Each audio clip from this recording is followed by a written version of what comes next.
Welcome back. You're watching DayPrime. For all you UB students that's starting your first semester this year and not too sure what to do, my next guest or guests, they're here to let you know what to do, the do's, the don'ts, how to start it now. Right? So on set, we'd like to welcome Jonathan St. Louis, and with him we have Shivani and Janelle. Welcome to DayPrime. Thanks. Jonathan, helpful tips for new UB students. Who came up with that? We actually thought it would just be a good idea to kind of give people some insight as to what to expect when they come to university, because it's a little different from secondary school. Some of us come straight out of Form 6 and things are very different. And sometimes you just kind of need to hear from somebody who's been in university before what to expect, to kind of prepare yourself for it. So that was why we decided to go with this topic. Okay. Is this the first time you're having something like this? Something like, it's like what? The helpful tips for new users. Yeah, is this well, the first time? we're part of the Peer Counseling Association, and we always give out tips and stuff. Sometimes we're going to have like workshops and seminars and stuff. So it's something that we are accustomed to doing, but this is the first time we're doing it on television. Oh, right. Okay. And Janelle, what made you want to get involved in this group? Well, I'm studying psychology in UE, and so I do have a passion to help people. Like, I try in whatever small ways that I can to really help other students. And in my first year, which was 2 years ago, I heard about the PCA, and I thought it was a really, really good opportunity to get the word out there and to help other students who are having problems and to make an impact on campus. Okay. That's really nice. Shivani, what about you? The same, I guess. Same? Yeah, we're all psychology students, and I think that's how we got involved in the program. I'm actually the vice president of the group now. Really? Yeah. So it's just passing. if you see you students walking around with a hair blue or green, or that's your influence? Not my influence. I mean, I'll welcome it, Adobe. We try to always promote like individuality and stuff like that. Yeah. And everybody has their own characteristics and stuff, and it's all about just shaping your own talents to kind of bring yourself forward more. Yeah. Plus, the university time is the time to do experiments with things like this, because when you go into the work field, you can't do things like this. So now it's the time So to see her back in, loosen she'll be up back a to bit. black in a couple of years. That is so true. Yeah. I think that'll be extremely true, because this is the second time you've been on the show. Yes. And I've seen blue for the second time. So I think seeing you outside going to work, you're a different color hair. I think I'll put Janelle on the spot a little bit. Just a little bit.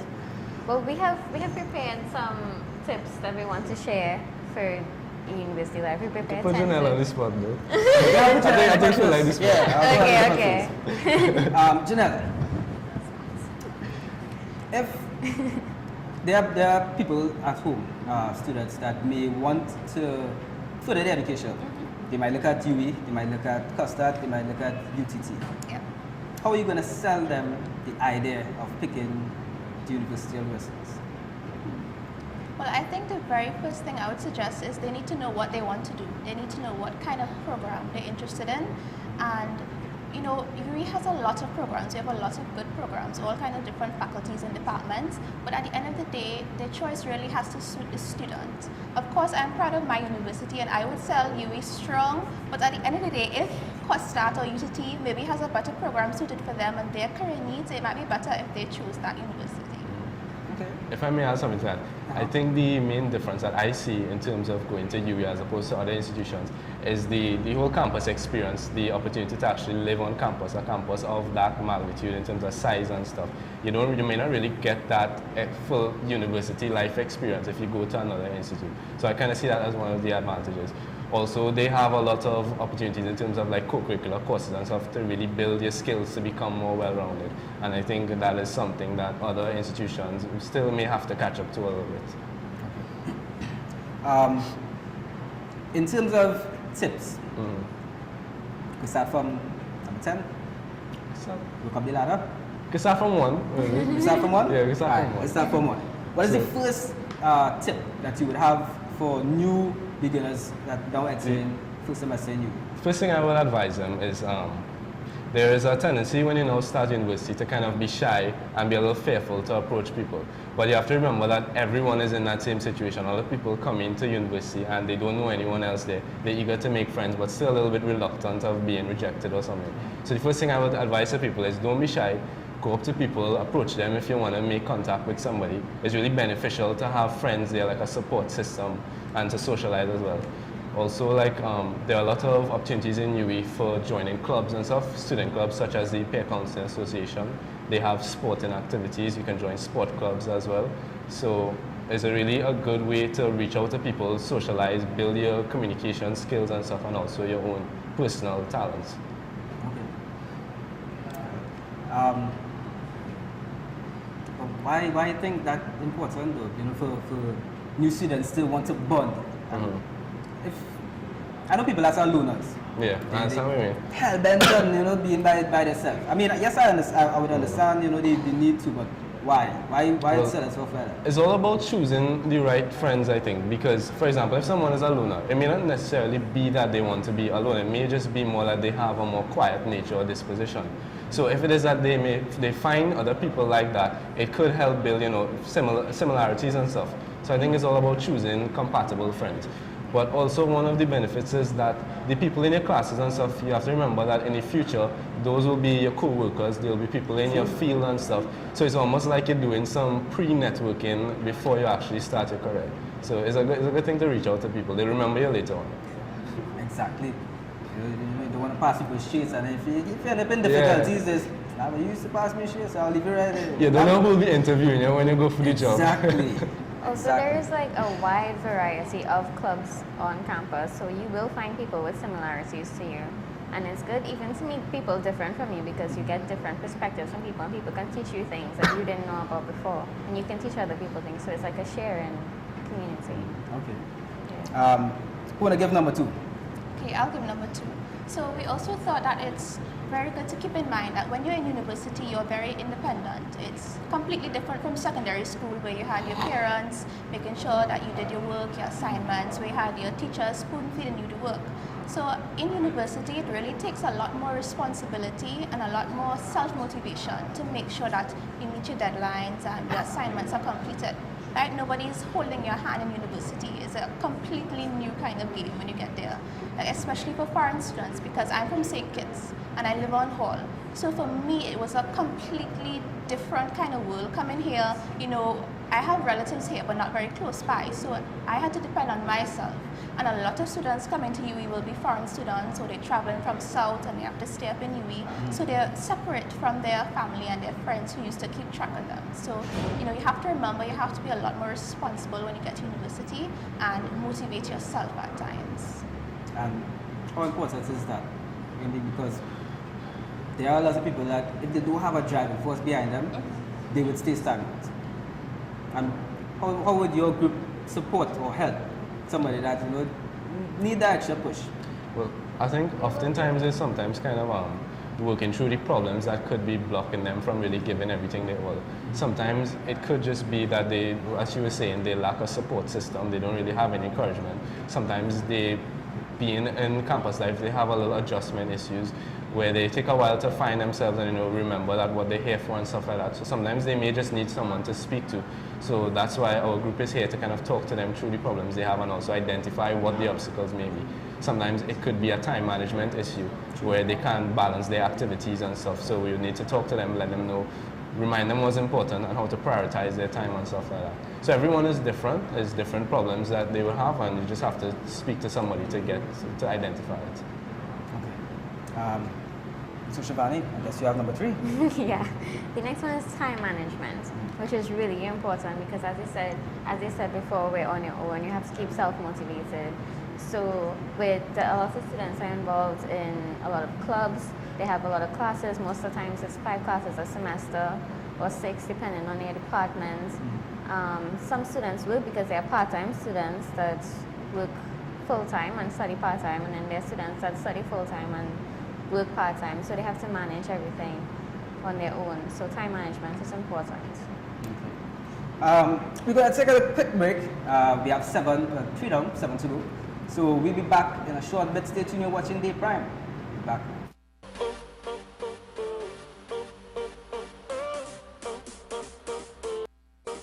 Welcome back. You're watching DayPrime. We're going to get right back into our top 10 countdown for helpful tips for new university students. We had 3 down, we have 7 more to go, so I guess we're back up to Jonathan. To 4. Number 4. Right. So the 4th one, a lot of students, they come in university and they expect like a big party culture to be going on. Now, the truth of the matter is that could be a little bit true, but it's all about how much you want to involve yourself in that kind of thing. There are many opportunities to party, to fet and stuff, and it's kind of easy to get sidetracked. So what we want to tell students about that is, it's okay to have fun. You know, you could go out now and then, but at the end of the day, you have to prioritize first. You have to get your assignments out of the way, meet your deadlines, organize your schedule and stuff, and then in your spare time, then you could probably involve yourself in some fun activities. So just about having a little moderation and everything. I mean, sometimes I used to be upset with myself that I didn't go to you, because you know, some of the friends yeah, you students getting free or yeah, you know, design on Saturday night. Don't. Then campus But festival. on the side point, that's the perks. Yeah. That's perks, but it all boils back down to I guess the time management. Time management, because it's easy to get caught up in that and just completely bypass everything else you have to do, and you end up in a situation where you have problems. Every weekend somebody will be calling at a time, so you have to know when to say no. That's also choosing your friends wisely. Yeah. You know? I'll be rethinking this now. Number 5, Janelle. Yes, so our 5th tip is about keeping your networks with home very strong. And I'm speaking from, again, a perspective of a foreign student. But it could even be applied to students who are traveling, who are living on hold, right? So because you don't have your parents and your friends close to support you, you really need to make sure you check up home very, very often. Because at times, you could be tempted to get very sad and depressed and homesick, especially you know, for international and regional students. So I think it's very important to call home often, visit if you can, you know, to make sure that you have that support for your family and your friends, you know, to keep you afloat, to keep you motivated, and to keep you on the right track. Have you ever suffered being homesick? Definitely, my first year it was terrible. I wanted to go home almost every weekend, but of course I live in St. Kitts, so I can't fly home. I can't fly home on the weekends. So you dealt with that? Well, fortunately for me, I have grandparents here in Trinidad, and I have some aunts and uncles. But that made me realize how much harder it would be for regional students who have nobody here in Trinidad. So really it's important to keep in contact with whom as much as possible. That's true. I think if I was traveling and my grandmother was here, I'd forget about the rest. Let me grand cooking. I would stay. But I do understand that, and I've heard people that go away to go to school and you know, they keep calling, I want to come back home, and I guess that's probably because they don't really communicate as much. Right. So I see the It's hard point. because it's hard blending into a culture you're not new to also. Exactly. Yeah. And number 6? Number 6 is attending classes and studying throughout the semester.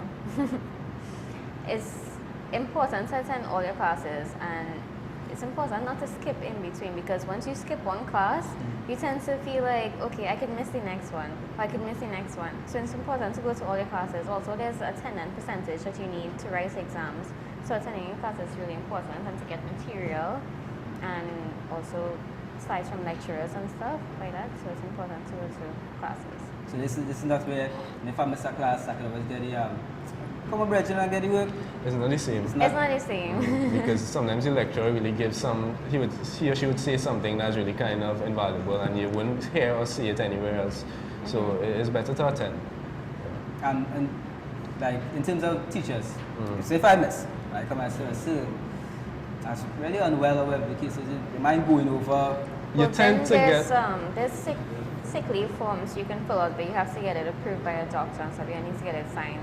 Yeah. That's if it's serious. But that's the only way that teachers would really go over a lesson that they taught already, or They wouldn't, because they Yeah, have a yeah, schedule that yeah, they have yeah, to stick yes. with, and it's like 200 students in the lecture room, and So they can't can't... have a specific class just for Yeah, one student. yeah. You can't expect them to go back and teach over something and keep everybody else waiting for one student, you know? Yeah. They expect that as adults they're dealing with, and everybody has to, you know, be responsible and find some way to catch up on your own.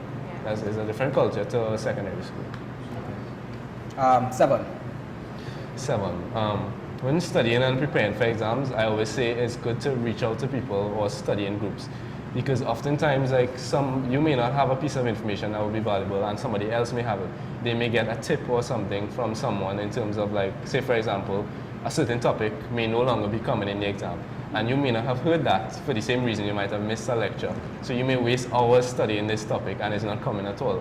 But if you collaborate with people while they're studying and preparing, sometimes they tell you very useful things, or sometimes they just give you a hint that actually happens to be useful. And I experienced that many times. So it's good to reach out to people. Yeah. Yeah.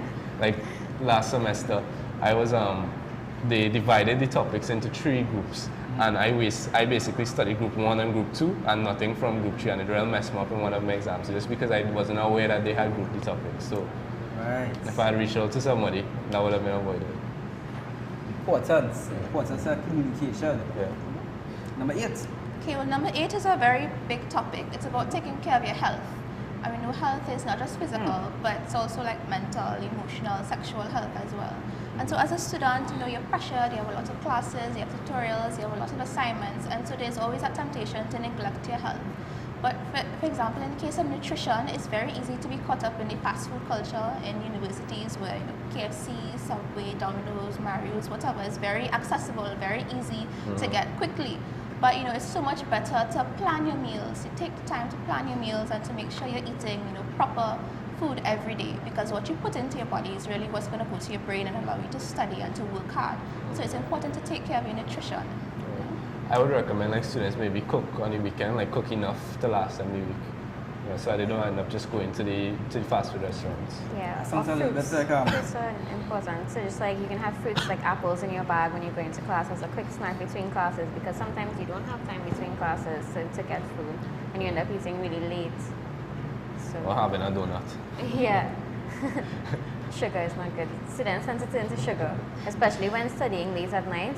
You tend to have the munchies, so you turn to snacks and sugary things and energy drinks. That's true, because I mean, if I study in late evening nights, I don't want pie and salad and. No, you just want like things, little something quick. things to pick at. Yeah. Send me a Those are 2 pieces of fruits. fries. UB actually has a fruit bar in the food court, and I always Yeah. recommend that to people. They could either sell you the fruits as is, or they could make it into a smoothie for you. So they have some healthy options on UB. Yeah, there was actually last semester I saw posters for nutritional advising. So I think it's with the health services. Students can make appointments and they advise you as to a certain diet to suit your lifestyle. Okay. And number 10. Number 10 is reaching out to lecturers and tutors, which I think is really important because lecturers have been through everything you have been through. And they're the people you would turn to when you need recommendations or references after you graduate. So I think really making the effort to reach out to them and show effort in their classes is important because they would be able to help you and guide you through any problems you would be facing.